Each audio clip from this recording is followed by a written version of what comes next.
আসসালামু আলাইকুম রহমতুল্লাহ। প্রিয় বন্ধুরা, আমরা মাঠের মধ্যে আছি, পরন্তু বিকেলবেলা। আমার পাশে আছে হাফেজ সাব্বির, আমার পাশে আছে মৌলানা ফরহাদ আলী। তো আমরা এসেছি বিকেলবেলা একটু ঘোরাফেরা, একটু বিনোদনের জন্য। তো আজকে আমরা যেহেতু একজন হাফেজ সাহেব আছে, একজন মৌলানা আছে এবং তারা কিন্তু সঙ্গীতও গায়, টুকটাক আমিও সঙ্গীত গাই। তাহলে আমরা আজকে হাফেজ সাহেবের কাছ থেকে আমরা তেলাওয়াত শুনবো এবং মৌলানা ফরহাদ আলী আছে, তার কাছ থেকে মাসালাও শুনবো, গানও শুনবো এবং তারা প্রশ্ন করলে আমিও চেষ্টা করব। তো আমরা প্রথমেই হাফেজ সাব্বির আহমদের কাছে আমরা একটু কোরআন তেলাওয়াত শুনবো ছোট্ট আকারে। যদি আপনাদের ভালো লাগে অবশ্যই দোয়া করবেন ইনশাল্লাহ। তো সাব্বির, আমরা একটু দর্শকদেরকে কোরআন তেলাওয়াত শোনাতে চাচ্ছি। এখন আপনাদের সামনে তেলাওয়াত করছেন হাফেজ সাব্বির আহমেদ। أعوذ بالله من الشيطان الرجيم. بسم الله الرحمن الرحيم. قالوا ادع لنا ربك يبين لنا ما هي.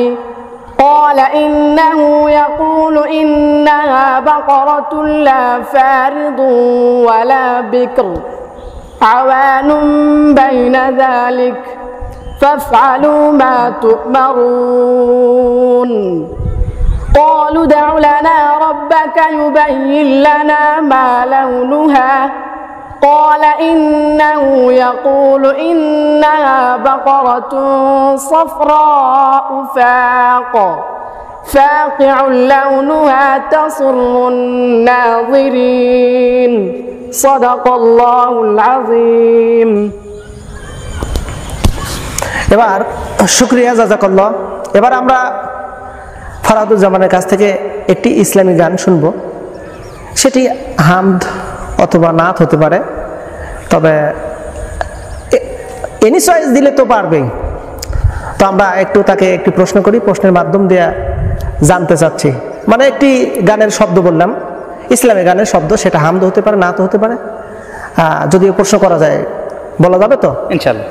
আচ্ছা, ঠিক আছে। তাহলে আমরা একটি শব্দ, যে শব্দটা সহজে যাতে মানে গানটা না আসতে পারে এরকম একটি গান আমরা শুনবো। শব্দটি হলো মন। ইসলামী গান হতে হবে।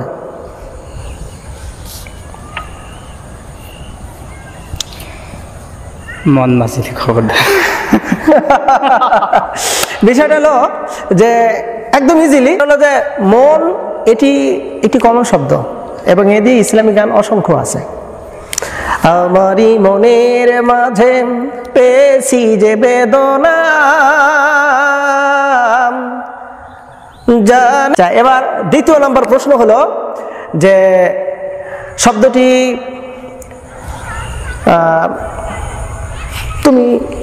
তুমি শব্দ, তুমি দ্বারা ইসলামী গান হতে পারে, সেটা হাম, নাত অথবা এনি ইসলামিক সং। তুমি শব্দটি তুমি।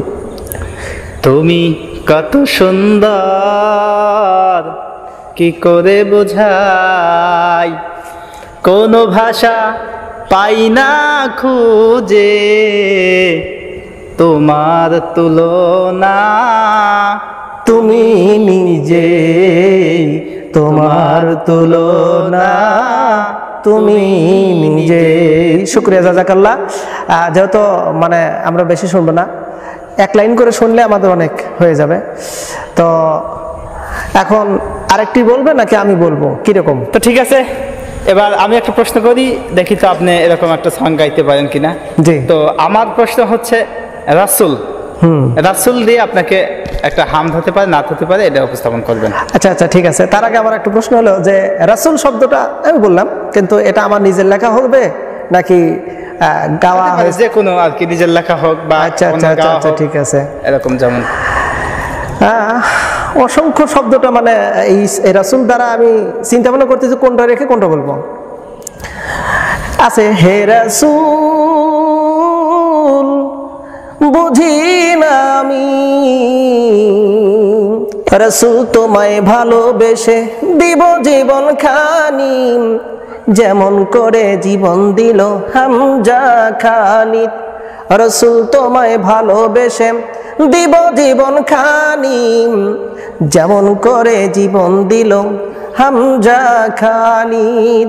প্রিয় বন্ধুরা, পরন্তু বিকেলবেলার সন্ধ্যা ঘনিয়ে আসতেছে। যাই হোক, আর আমরা সময় দিতে পারলাম না। যতটুকু সময় ইসলামিক বিনোদন, সেই হিসেবে আপনাদেরকে একটু বিনোদন দেওয়ার জন্য আমরা একটি মাঠের ভিতর ঘরোয়া পরিবেশে আপনাদেরকে একটু উপহার দেওয়ার চেষ্টা করলাম। তো আমাদের এই আয়োজনটা বা আমাদের এই প্রোগ্রামটা যদি ভালো লেগে থাকে কমেন্টে জানাবেন। পরবর্তীতে আপনাদের কমেন্টে উৎসাহী হয়ে আমরা নেক্সট এরকম ভিডিও করার চেষ্টা করবো ইনশাল্লাহ। এ পর্যন্ত সবাই ভালো থাকবেন, সুস্থ থাকবেন। সবার জন্য দোয়া করি, আমাদের জন্য দোয়া করবেন। আল্লাহ হাফিজ।